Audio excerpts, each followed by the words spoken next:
Question 2. Was containment the right way to deal with the spread of communism? Our goals. We'll learn about how American leaders tried to fight back against the spread of communism. And we'll understand the connection between domino theory and America's involvement in Korea, Vietnam, and Berlin. The big idea. Rather than fighting another war to defeat communist nations, Americans chose to try to stop the spread of communism. This led the United States into conflicts in Korea and Vietnam, and also led to standoffs in Europe, especially related to the status of the city of Berlin. Let's get started with an introduction. Once it became clear that Stalin was intent on pushing communist ideology as far as his armies could carry it, the leaders in the West had the difficult task of determining what to do. It seemed unthinkable to let Stalin have his way. Too many lives had been lost protecting freedom and democracy during the epic struggle of World War II to simply walk away and let the Soviets erase those victories. Nevertheless, the world was weary of war, so short of continuing the struggle on the battlefield, how else could the West stand up to communist expansion? Containment. The solution the United States settled on prevented open war. It made the Cold War cold instead of hot. But was containment the best choice? Containment and the Marshall Plan. When the Soviet Red Army began the long, slow process of pushing back the German war machine, it absorbed the nearby Baltic states of Estonia, Latvia, and Lithuania along the Baltic Sea into the Soviet Union. As they went, communist forces dominated the governments of Romania and Bulgaria. By the fall of 1945, it was clear that the Soviet-backed communists had complete control of Poland, violating the Yalta Promise of free and unfettered elections there. It was only a matter of time before Hungary and Czechoslovakia fell into the Soviet orbit. When Joseph Stalin ordered the creation of a communist puppet regime in the Soviet sector of occupied Germany, the West began to panic. How many dominoes would fall?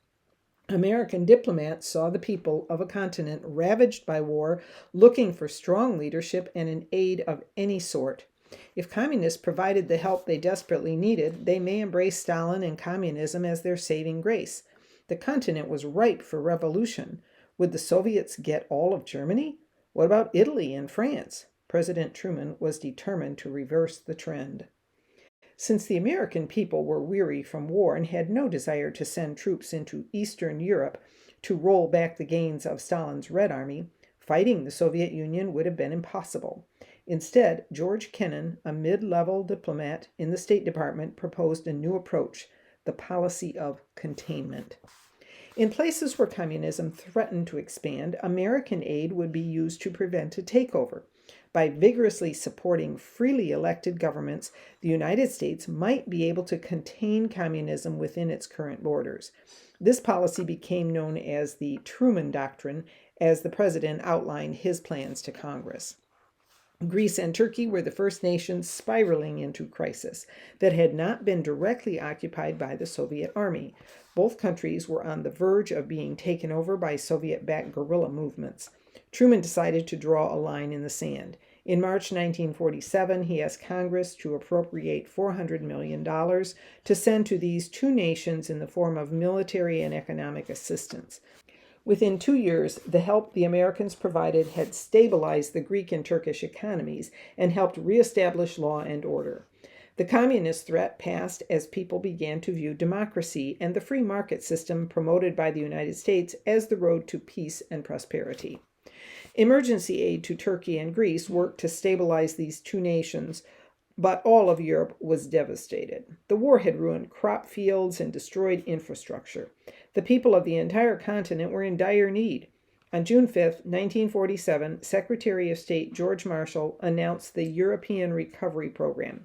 To avoid antagonizing the Soviet Union, Marshall announced that the purpose of sending aid to Western Europe was completely humanitarian and even offered aid to the communist states in the East, but Stalin refused.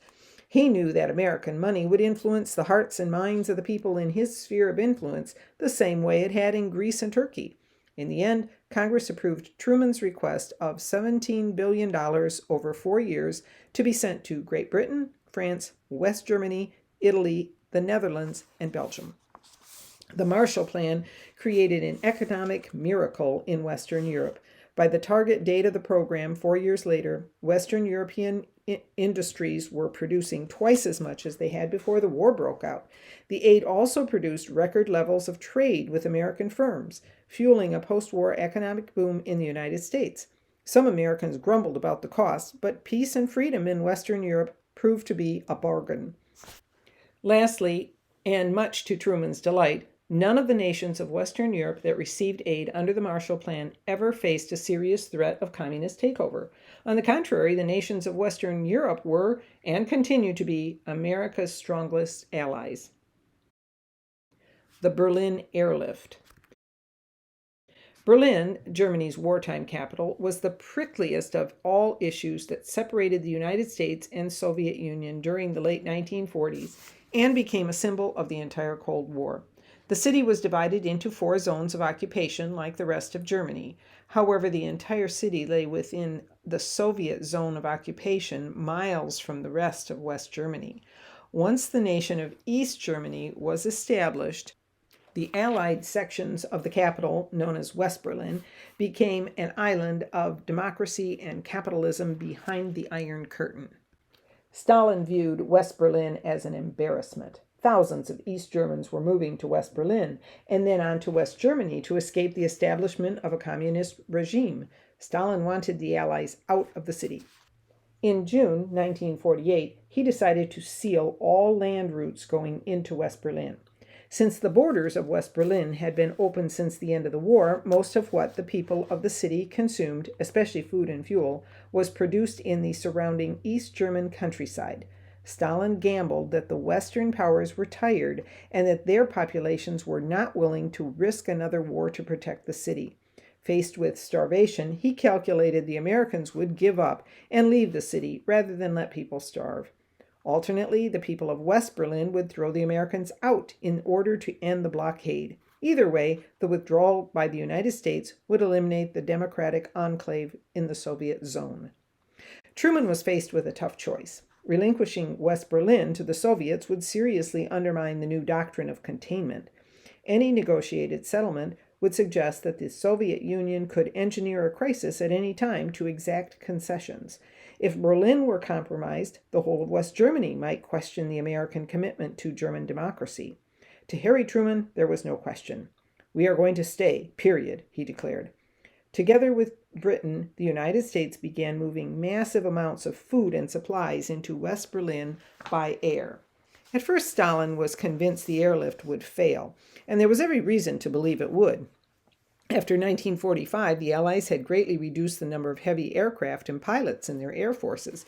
It was altogether possible that there might just not be the planes and pilots necessary to deliver enough food and fuel to keep the people of West Berlin from starving and freezing during the coming winter. There was also a problem of where to land. There were only 3 airports in West Berlin. In a testament to logistical planning and resourcefulness, General William Turner organized around-the-clock flights. By the time the airlift ended, the Allies were delivering 4,000 tons of supplies every day. At the height of the airlift, a plane was landing in West Berlin every minute. With the airlift, Truman turned the tables on Stalin. Now the choice between war and peace was in Stalin's hands. Instead of the Americans starting a war to break the land blockade, Stalin would have to start a war to end the airlift by shooting down the Allied planes, and he refused to give that order. Over the next 11 months, Stalin began to look bad in the eyes of the world. He was clearly willing to use innocent civilians as pawns to quench his expansionist thirst. After more than a year, in May 1949, the Soviets ended the blockade.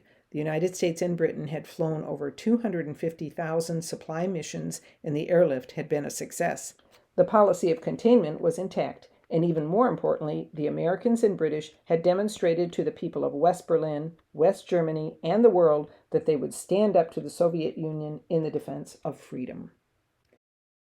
NATO and the Warsaw Pact. With his choice to blockade Berlin, Stalin miscalculated the strength of Western unity. To cement the cooperation that the Western Allies had shown during the war and immediate post-war years, the Western Allies formed the North Atlantic Treaty Organization, or NATO, in April 1949. The pact operated on the basis of collective security. If any one of the member states were attacked, all would retaliate together. The original NATO members were Britain, France, Italy, the Netherlands, Belgium, Canada, Iceland, Luxembourg, Denmark, Norway, Portugal, and the United States. Later, Greece and Turkey were added. These two nations were traditional enemies, and Turkey is a predominantly Muslim nation, but they straddle the seaways that connect the Black and Mediterranean seas. With Greece, Turkey, Denmark, Norway, and Iceland, all members of NATO, the West could keep an eye on the Soviet Navy as it came and went from the Mediterranean and Baltic seas. NATO was the sort of permanent alliance George Washington had warned against in his farewell address in 1796. By helping to found NATO, the United States formally shed its isolationist past and thrust itself forward as the indispensable superpower in the struggle for freedom. In 1955, West Germany joined NATO, prompting the Soviet Union and the communist nations of the Eastern Bloc to form their own mutual defense alliance. Because it was signed in the Polish city of Warsaw, the Treaty of Friendship, Cooperation, and Mutual Assistance was commonly known as the Warsaw Pact. Like the members of NATO, the Warsaw Pact nations coordinated their militaries, integrated communication systems, shared equipment and technologies, used each other's military facilities, and practiced coordinated attacks. In time, NATO and the Warsaw Pact became synonymous with the Free West and the Communist East, even though there were nations on both sides of the Iron Curtain that refused to join either alliance.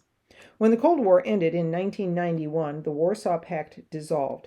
NATO, on the other hand, still exists today. Its membership has greatly expanded and now includes some of the former Warsaw Pact nations, much to the distress of current Russian leaders. Containment in Asia. The crisis in Berlin may have been the first test of Truman's commitment to the policy of containment, but there was never any fighting involved in the Berlin airlift. In Asia, however, a long and bloody land war proved to be a great test of Truman's resolve. Unlike in Europe, containment had not gone well in Asia. First and most importantly, China had fallen into communist hands. This was not entirely surprising. The transformation of China into a communist nation had begun long before the outbreak of the Cold War. In fact, a civil war had been raging in China since the early 1900s. In 1911, modernized Chinese military units began uprisings against the Qing family's imperial rule. Over the next year, various provinces declared independence from the government, and on January 1, 1912, delegates from the independent provinces elected Sun Yat-sen as the first provincial president of the Republic of China. The last emperor of China, Puyi, was forced to abdicate a month later on February 12th. Although Sun was inaugurated in Nanjing as the first provincial president, he was unable to maintain stability since leaders in many provinces also wanted control. Sun did not command an army of his own, and over the next decade, conflict rather than peace was common throughout China. In the 1920s, Sun Yat-sen established a base in southern China and set out to unite the fragmented nation. With assistance from the Soviet Union, he entered into an alliance with the fledgling Communist Party of China. After Sun's death from cancer in 1925, one of his protégés, Chiang Kai-shek, seized control of Kuomintang, Sun's political party, and succeeded in bringing most of South and Central China under its rule in a military campaign known as the Northern Expedition. In 1927, Chiang turned on the communists who had supported him in an effort to secure his power. In 1934, driven from their mountain bases, the communist forces embarked on the Long March across China's most desolate terrain to the northwest, where they established a guerrilla base at Yan'an in Shaanxi province. During the Long March, the communists reorganized under a new leader, Mao Zedong. Chiang Kai-shek's Kuomintang and Mao Zedong's Chinese Communist Party put their conflict on hold between 1937 and 1945, when they both turned their attention to repelling the invading Japanese. Following the defeat of Japan in 1945, the war between the nationalists and communists resumed. After 3 years of exhausting military campaigns, Chiang Kai-shek and approximately 2 million nationalist Chinese retreated from mainland China to the island of Formosa on October 1st, 1949. Mao Zedong proclaimed the People's Republic of China with its capital in Beijing. In December 1949, Chiang proclaimed Taipei, Taiwan, the temporary capital of the Republic of China. To this day, both the communist government in Beijing and the nationalist government in Taipei claim to be the legitimate rulers of all of China, but in reality, mainland China and the island of Taiwan operate as fully independent countries. Although the United States had not been directly involved in the Chinese Civil War, President Truman was widely criticized for failing to stop the march of Mao's army. China, the most populous country on the planet, had become the world's second communist nation on Truman's watch. How could he let this happen, and what did it mean for the rest of Asia? The Korean War. When the Soviet Union entered the Second World War against Japan, they sent troops into Japanese-occupied Korea.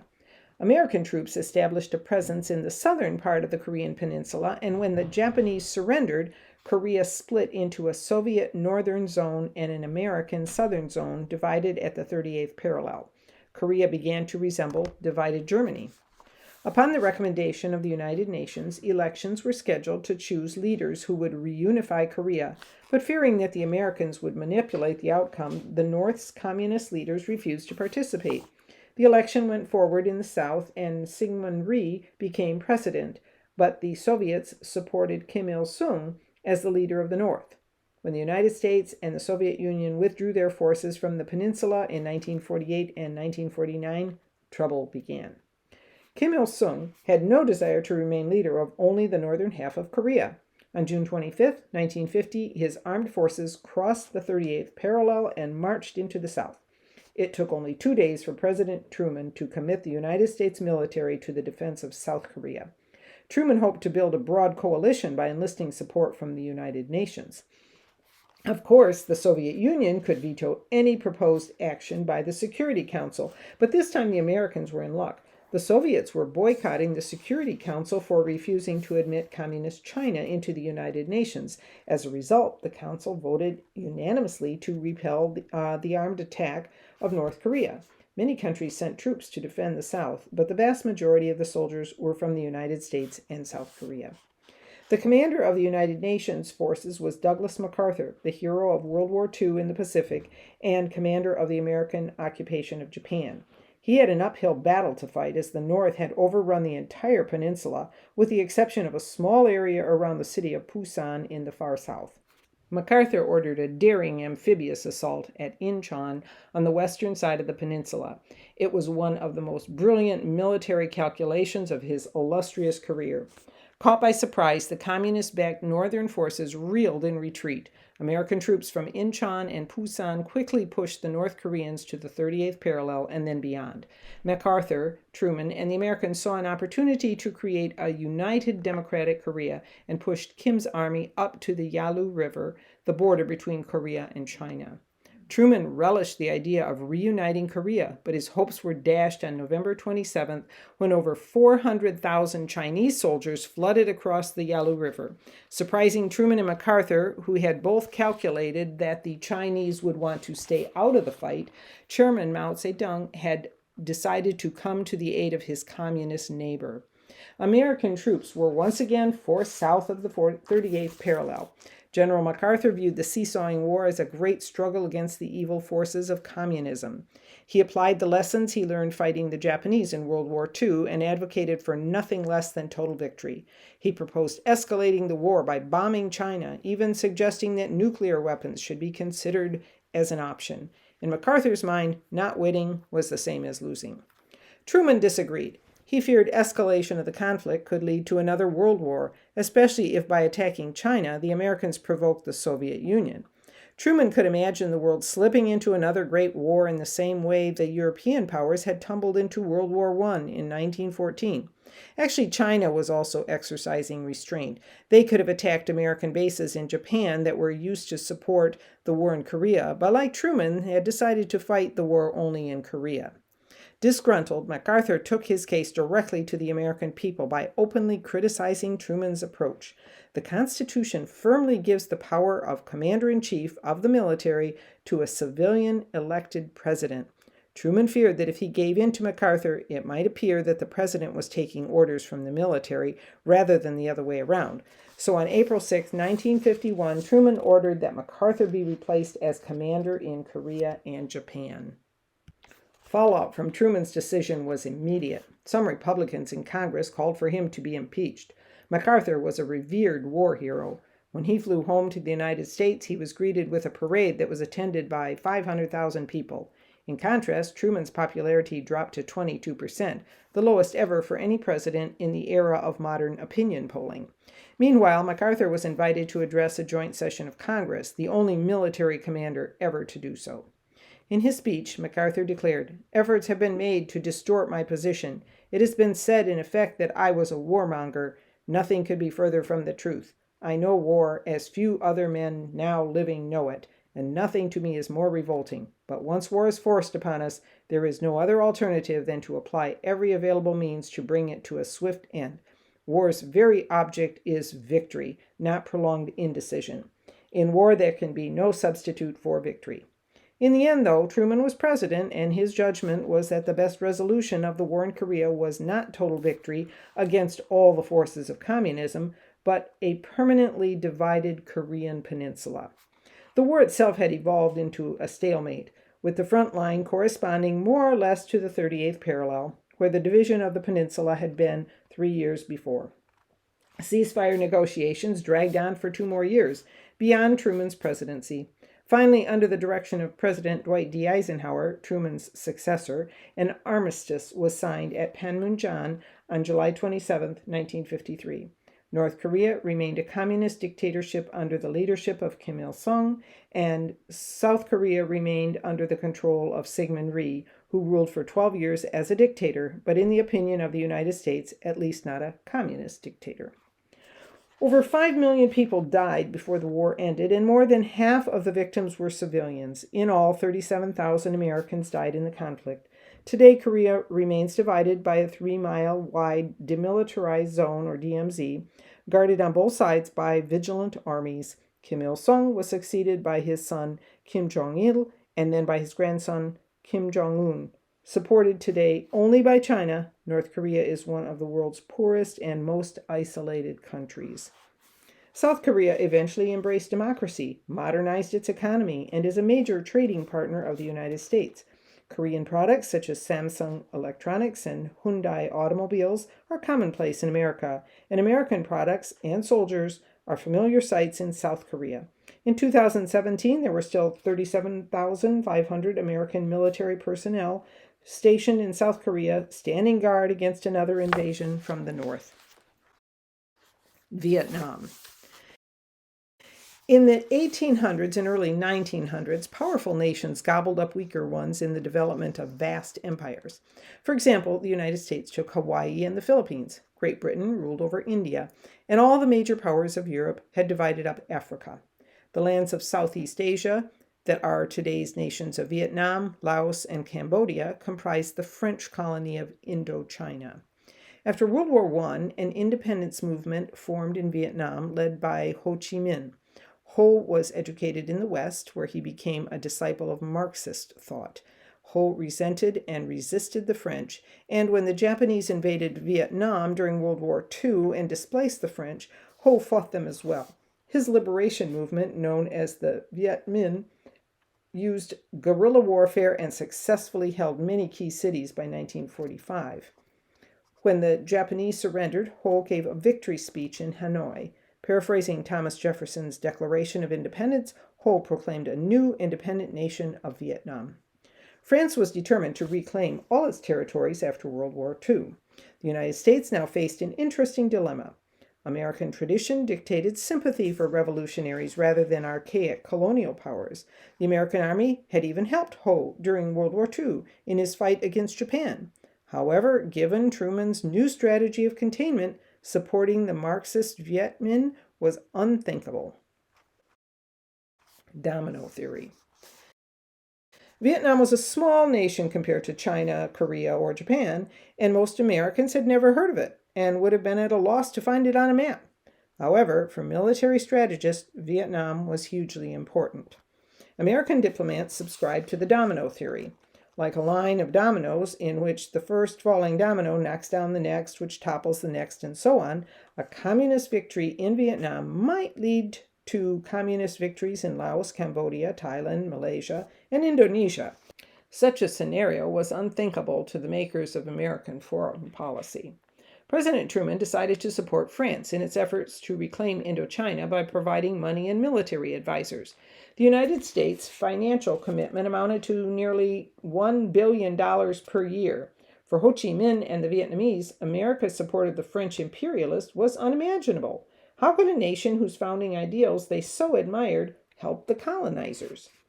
The French, for their part, found Ho Chi Minh a formidable adversary. Between 1945 and 1954, a fierce war raged. Slowly but surely, the Viet Minh wore down the French will to fight. In the end, a large regiment of French troops was surrounded by the Vietnamese under the leadership of Communist General Vo Nguyen Giap at Dien Bien Phu.